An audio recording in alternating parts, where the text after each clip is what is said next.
In the time before history, it is said the valley of Nepal was once a great lake called Nagarad. On the lake, an island. On the island, an eternal flame.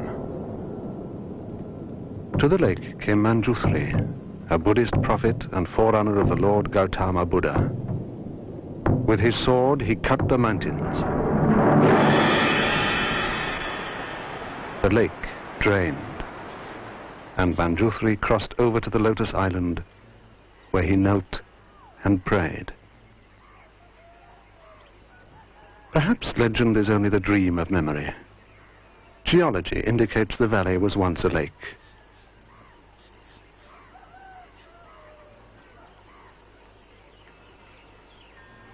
Swayambhu, a shrine beautiful and sacred, now stands where the flame once burned, on a hill overlooking the valley and capital city, Kathmandu, heart of Nepali life and spirit.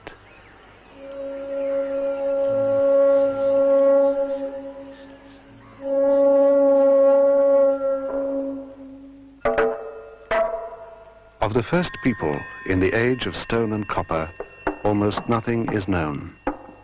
Of the people today, 100 tribes and dialects: Limbu, Gurung, Kirata, Sherpa. In their faces, a pattern of Asia.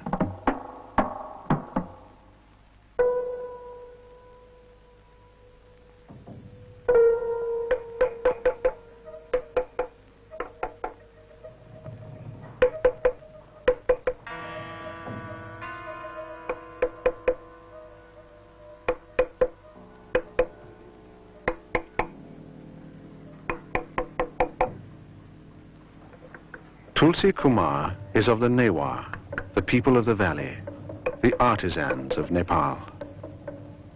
One of only 3 men allowed to perform this task of ritual and creation. For at this moment, chosen by prayer and astrology, the work he does becomes a pulse beat of wakening life.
Tulsi Kumar is a living link with his ancestors and the work they did 300 years before, when the Mala dynasty began the great age of temple architecture.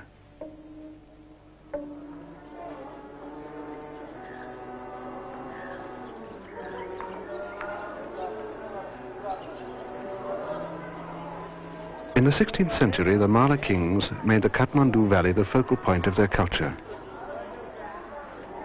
3 cities: Bhaktapur, Patan, Kathmandu.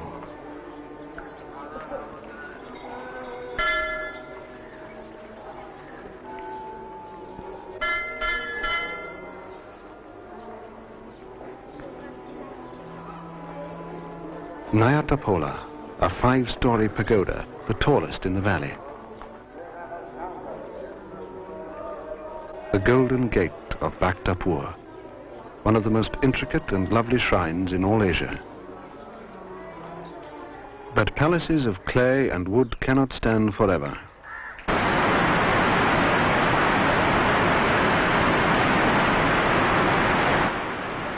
The Kingdom of Nepal is 500 miles long by 100 miles wide, set in the foothills of the Himalayas.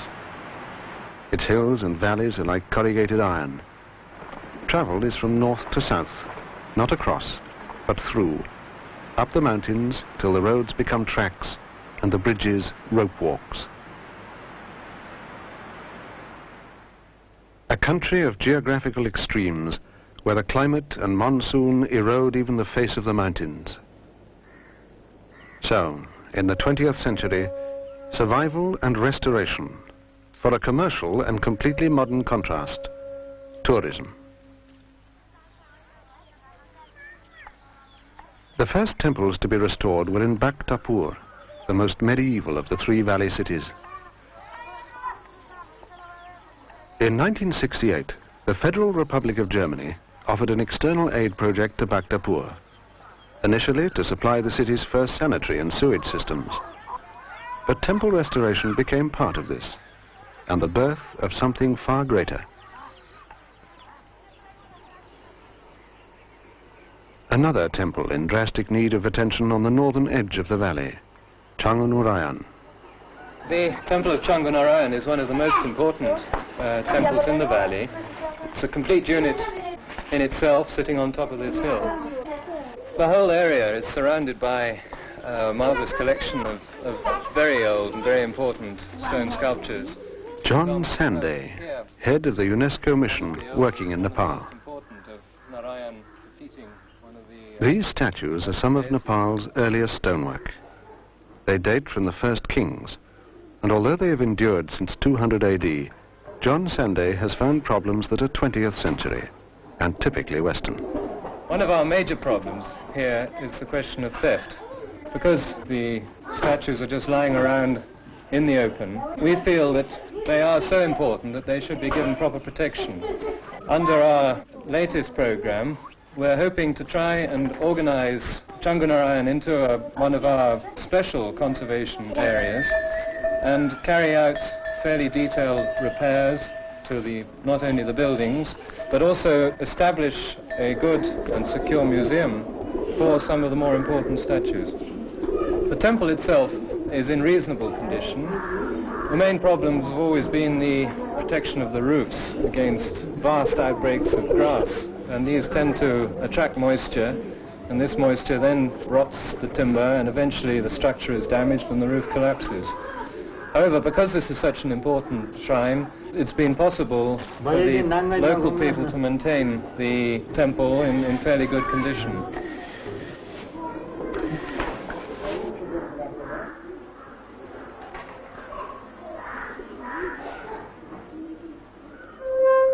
This statue in the courtyard of a Nepali village is a representation of the leaning Buddha.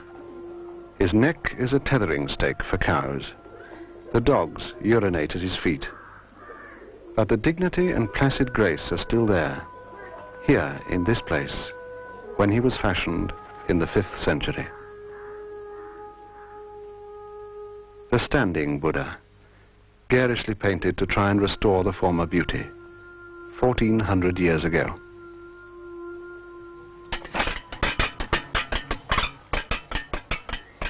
The wheel spins and the prayers ascend. The people move clockwise, always clockwise, around the stupa. Their prayers are spoken, written on flags, and spun on the wheel. Prayer is physical and visible, and part of their lives since birth.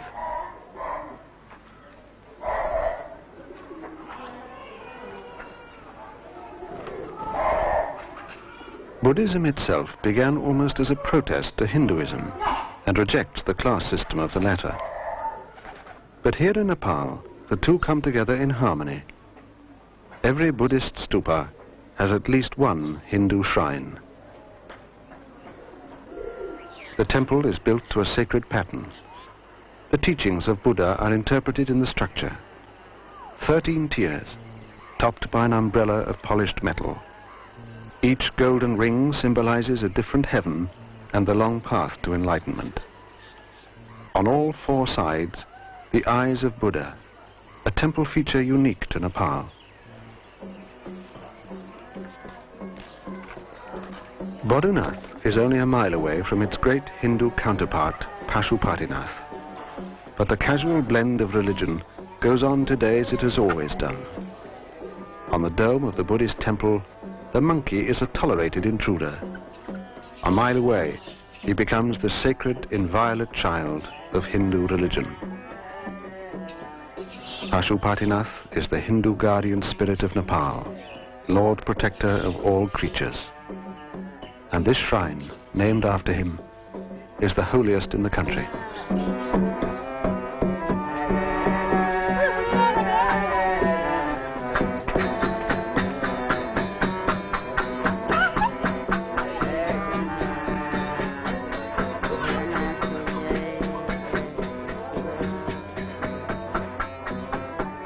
Hinduism has no set creed or founder, apparently no final truth or revelation. A myriad diversity of moral creeds and deities. Gods of the Hindu pantheon are numbered in their dozens. But through it all, there is an underlying bond of obedience to one's caste and the scriptures, the Veda and the epics.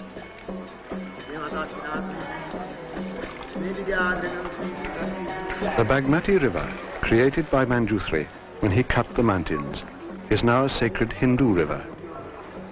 The pilgrims come to wash in the holy water. The ashes of the dead are cast from its banks. Nowhere else is there such a blend of people and animals, art and architecture, all in the spirit of religion. Every hill, every river and geographical feature is a reason to create a shrine and offer a prayer.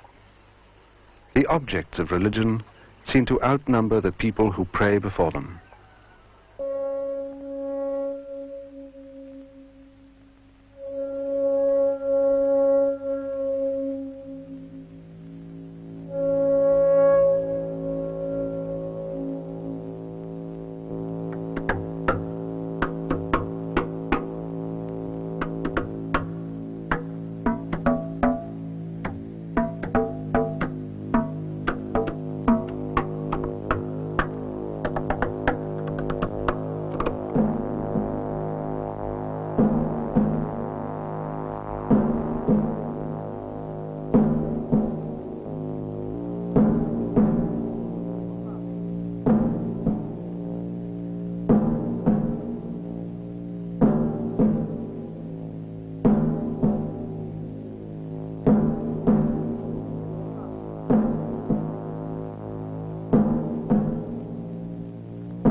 The people of the valley are the Newar, the artisans of Nepal. And for these men, the day begins with a 7-mile walk to work. Their forefathers built the temples, and now, under a bold new UNESCO plan, the wheel has turned full circle, and the Newari craftsmen are being encouraged to take up the work of their ancestors. Work is the temple of the Hanuman Doka, the ancient royal palace of Nepal, and the greatest temple of the Malla dynasty. Before they enter the palace, they offer a prayer to Hanuman himself, guardian outside his temple, his face so terrible it cannot be seen.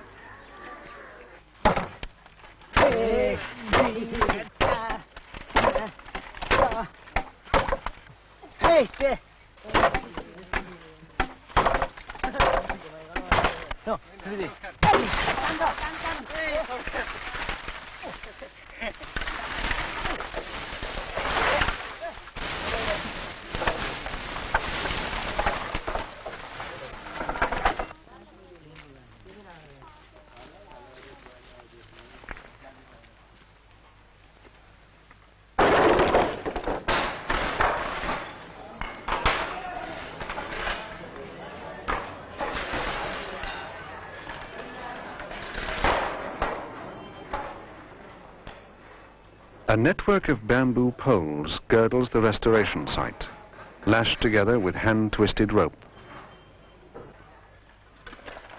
What is happening at Hanuman Doka is both restoration and revival. Basantapur Tower, the greatest, was the first to be restored. Now it stands again, proud and flamboyant. There, and at Kirtipur Tower, more than 80% of the general structure has been replaced by the 100-strong Nepali workforce. Other temples wait their turn. Lalitipur. The roofs will be lifted.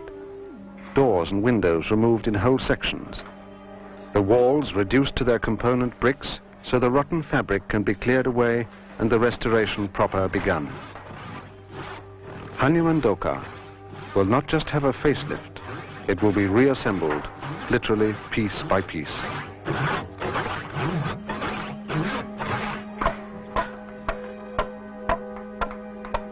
As the Newari rebuild the temples, there is nothing between them and the craftsmen of 3 centuries before. All their tools are handmade, blessed and purified, and used only for the work in hand.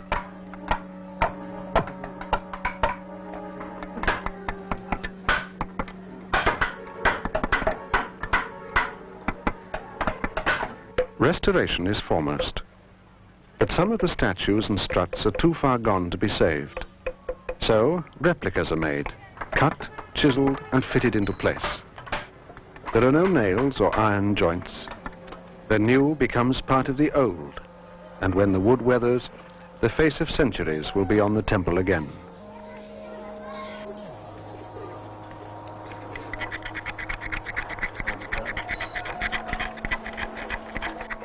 Concentration and patience for the painstaking work of restoration. The statues that can be saved are first cleaned of all dirt.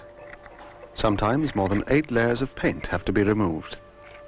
Hands, mouth and body are cleaned, then lightly brushed and coated with a chemical preservative.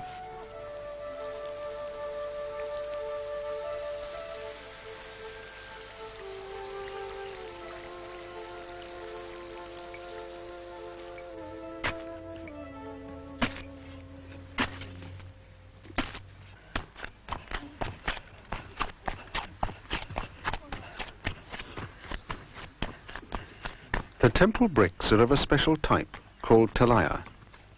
The technique of making them to exactly the same color and shape had to be learned again. UNESCO research finally pinpointed an area in a paddy field where the quality and chemical analysis of the clay were identical.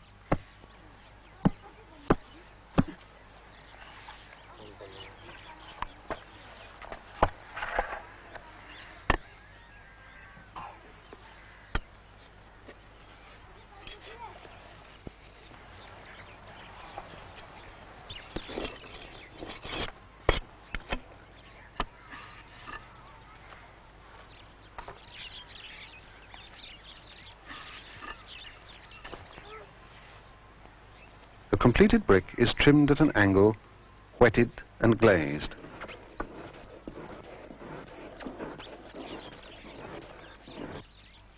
The bricks are then fired in an open-air kiln and laid out in stacks ready for use.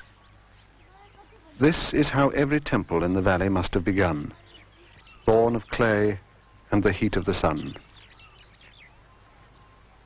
The work will continue till all the temples stand as they did. And the artisans from the small village guilds will do the work themselves, just as their European counterparts built the great cathedrals. One of the hidden influences behind this revival of art and skill, why this man sits in his doorway and the Newari artisans walk 7 miles to work every morning, is tourism and the thrusting reality of the 20th century. These will not go into the temples. They will be sold in the bazaars and marketplaces, not by the quality of their workmanship, but simply by the weight and value in metal. The trappings of Western civilization came to Nepal with the Rana, a dynasty of hereditary prime ministers. The medieval kings had built the palaces and temples. In the 18th century, the Rana usurped their power and built the banks and government buildings.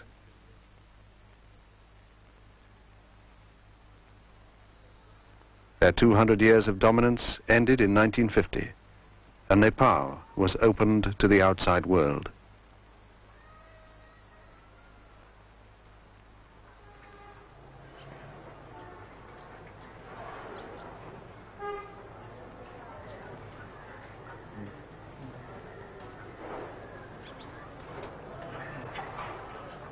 The statue is ready. Ready for the final ancient ritual that will give it spirit and life.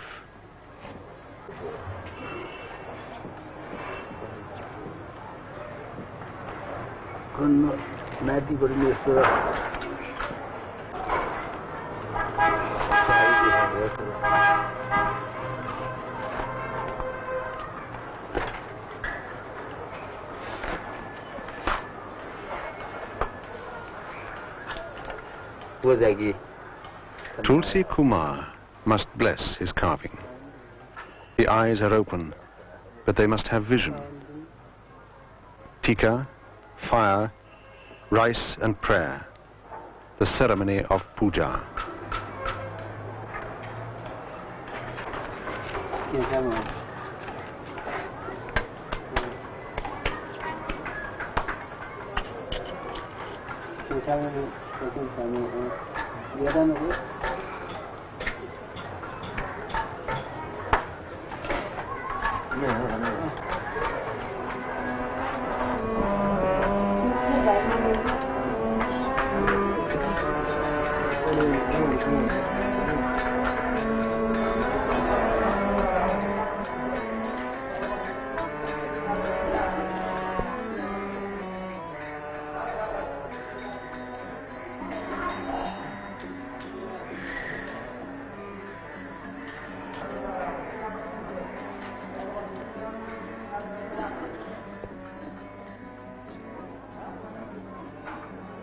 For hundreds of years, festivals symbolize a life force of Kathmandu, of religion and spirit. But how far can European materialism change a society whose values are not born of gain? Not while the temples stand, for the flickering lights remind of another flame burning on an island in the lake of Nagarad, of when the waters fell and the temples rose in the valley of the sacred fire.